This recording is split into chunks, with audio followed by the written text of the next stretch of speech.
Hello everybody, hope you all are doing good out there. We have an interesting video today. On this channel we've mainly focused on Case, Leatherman, and Victorinox. I steer away from a lot of the cheaper produced Chinese knives. And you don't have to do that, but it's something that I generally do. That's not to say that I never buy any, but it's not one of my habits.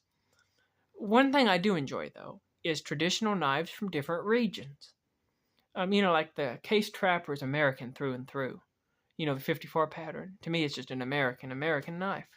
There are other patterns that are known from other regions throughout this world.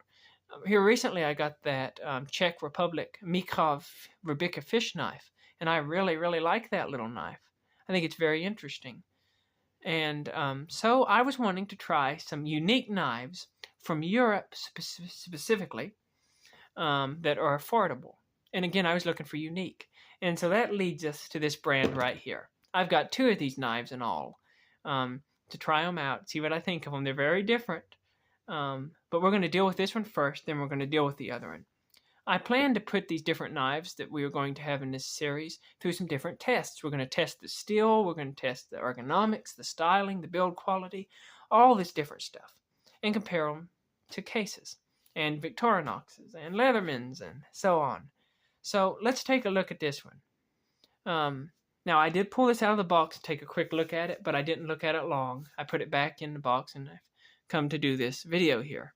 So let me readjust the camera and let's take a look at this knife.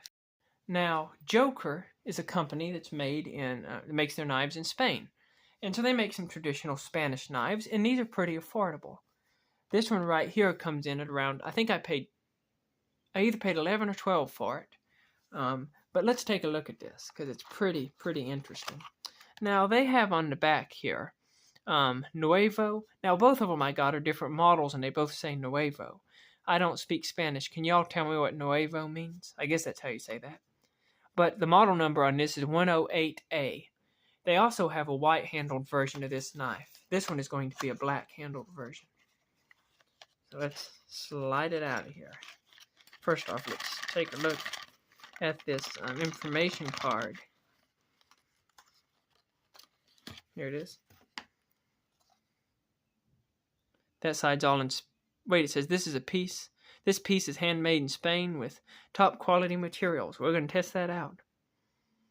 There's your little card. It says it's got a warranty of some sort. This knife's so cheap, I find it hard to believe that it'd be worth paying the shipping for the warranty on this knife. So let's slide her out of here. Here it is. What do y'all think? It's pretty interesting looking, isn't it? Reminds you a lot of a toothpick. But one thing that I find interesting about some of these traditional knives from different places in the world is how that a lot of the American knives tended to be more simple and more practical. This is a medium toothpick, for example. If you look at it, you can just see how rounded and just how simple it is. That's the only way I know how to say it. It's beautiful and it's simple. But a lot of the places in this world, they really like decoration and ornate things. And you can look at this. Look at this decoration on this knife, first off. There's all kinds of shapes. You got a little bulb here. You got a little knot there. You got a bunch of lines there. You got some squiggles there. You got some dashes right along here on the back spring. You got some crevices. You got some dents. You got some stripes. We got some squiggles. I don't know what you call that right there. There's all kinds of different shapes. It's very interesting. But nevertheless, I'm assuming this is some sort of nickel silver. Or maybe it's a pewter of some kind. I'll have to figure all that out. But you've got this synthetic of some sort, this black. I think it looks pretty good on there, honestly. Look how wide the back spring is on this knife. You can see it goes all the way down through there. It's nice. It's different, but it's nice. Got this huge bolster, and notice I think that's a brass pin in that bolster, which is very interesting, but I'll tell you what that means. That pin is going to be super easy to tighten this bolster if I should need to. Just stick a punch on that, lay this other end down on like an anvil, and just give her a smack, and you'll tighten that bolster right up. It'd be easy to keep this knife tight. Very, very interesting looking. Now, one of the reasons why a toothpick is a cool design is it allows you to have a thin handle and a long pointy blade. So let's open this knife up. First off, it has a half stop. Let me see if I can get that to snap into place. You can see that right there. It's got this beautiful looking half stop. Let me wipe some of this oil off here. They do have it oiled up good, I guess, because they're shipping them over here from Spain. But there is no tang stamp, if you'll notice. There is no tang stamp. But you do have this beautiful, beautiful looking clip point blade. Now, some people might want to argue whether it's beautiful or not, but I think it has its own kind of charm to it. Got a great half stop. So let's snap it on open now. I have not oiled this.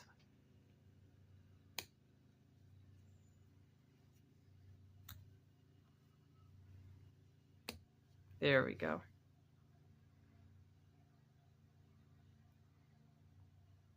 So here's the knife when we've got it fully open. Let me change the background here. See if I can make this a little easier to see. I'm struggling with the light right now. So this is what the knife looks like when it's fully opened. We'll take measurements and weight here in a minute. But take a look at this clip point blade. You got what looks like a basic saber grind.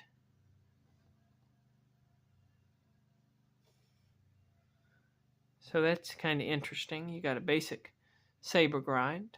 You can see the cutting edge there is kind of interesting. It's a little wonky here towards the tip, and I believe I just figured out why that's a little wonky toward the tip. I'll show you in just a second. I just now noticed. Also, notice this little curve right up here toward the blade. Very interesting looking clip point blade. You can see it says Joker Stainless Steel, Spain. Very, very interesting looking knife, that's for sure. I'm not sure what kind of steel this has in it or how it's going to perform. Now, when I first opened it up, it felt like it had a speck of wiggle, but I do not feel any right now. But I will say that I just figured out why that blade looked a little bit wonky. The tip's bent. Did y'all see that right there?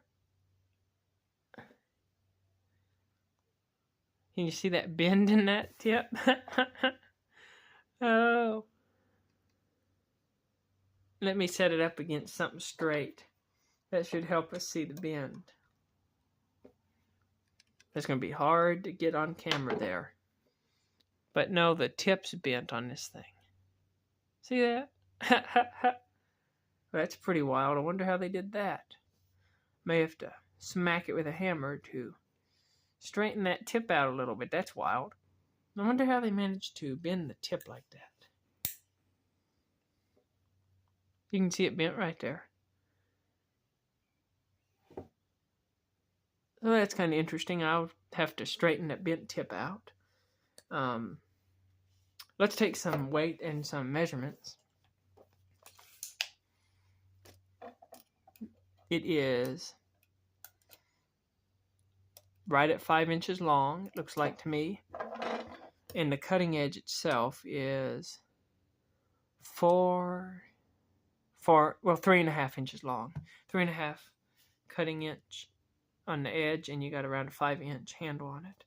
You can see how it compares to the case medium toothpick right here. Totally different, of course. Totally different knives. But you can see the inspiration from each other. But again, just totally different. The case is, of course, I'm sure better built and simpler. This one, I would give it a really good build quality if the blade wasn't bent like that. So I'm going to have to take a hammer to that and see what I can do. So I'm going to have another video. And in that video, I'm going to try to polish up this brass and oil it up, sharpen up the blade, try to beat the blade straight. I'm assuming it says it's stainless, and I'm assuming it's a softer stainless. So we're going to see if we can beat that blade back straight without it breaking. 1.55 ounces, so it's light. All things considered for the size of it. The case is 2.00. Yeah, so it's pretty light. So I reckon that's going to be all for this video. Tell me what y'all think about this. And tell me what you think, how the steel is going to do. Will it sharpen up good? Will I be able to get the blade straight? will this bolsters polish up? How's this little knife going to perform? Because I'll tell you, it's really cool. But I'll tell you, the only thing about it I don't like is that the tip is bent, and that tip is not just slightly bent. That tip is bent really badly. So I'm going to go beat on that with a hammer. I'm going to film a video and put that on YouTube also. So my initial impressions, I like it, except it's got one major problem, and that's a crooked blade. Y'all have a good day, and keep your knives sharp, and keep an eye out for the next videos in which we try to clean this thing up and make it a real beauty. Have a good day. Bye-bye.